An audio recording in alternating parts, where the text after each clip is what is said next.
para Natal, criado na minha linha noroestina, de Andradina até a capital.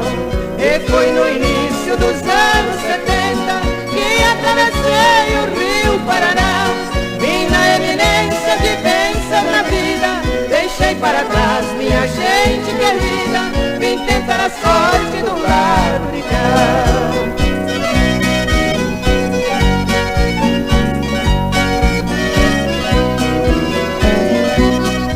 O trem de ferro partiu me levando, cortando os trilhos dos velhos cerrados.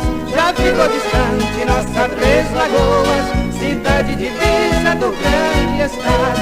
Num papo gostoso com gente da terra, já fiz amizade com os mato-grossenses. Senti seu afeto, carinho e respeito, coração bateu bem mais forte no peito, quando pisei firme no chão Rio Pardense.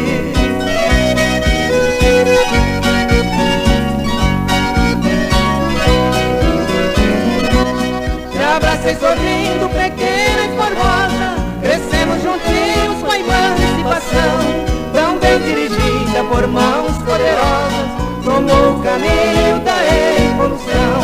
A minha homenagem aos homens de nome, que buscam em ti a paz e o sucesso, a luta incontida de bom cidadão, destaque entre eles para o ser grandão, razão evidente do nosso progresso.